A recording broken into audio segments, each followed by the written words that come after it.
കൂട്ടുകാരെ, കാട്ടിൽ ആവശ്യത്തിന് ആഹാരം കിട്ടാനില്ല. കുട്ടികൾ വിശന്നു കഴിയുന്നു.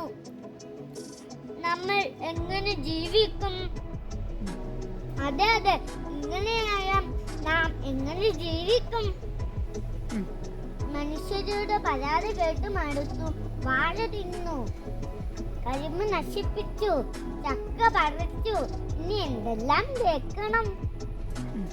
നാട്ടിലെ മിന്നുന്നത് ഓർക്കുമ്പോഴേ പേടിയാ. പടക്കം പറയും, പിടി വെക്കും. നിങ്ങൾ പിരിഞ്ഞു കട്ടിന്നത്രേ. കരുക് ഒട്ടുന്നു, പഴം മോട്ടിക്കുന്നു. ഞങ്ങളെ കുറിച്ചുമുണ്ട് പരാതികൾ. നമുക്കും വിശപ്പില്ലേ? അതെന്താ ആരും മനസ്സിലാക്കാത്തത്?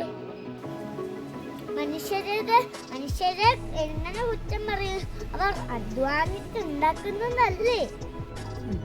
അതും ഇതും പറഞ്ഞിട്ട് കാര്യമില്ല. നമ്മൾക്ക് നല്ല തടുപിടിക്കല്ലേ. നമ്മൾക്ക് വേണ്ടിയത് നമ്മൾക്ക് തന്നെ കൃഷി ചെയ്യാം.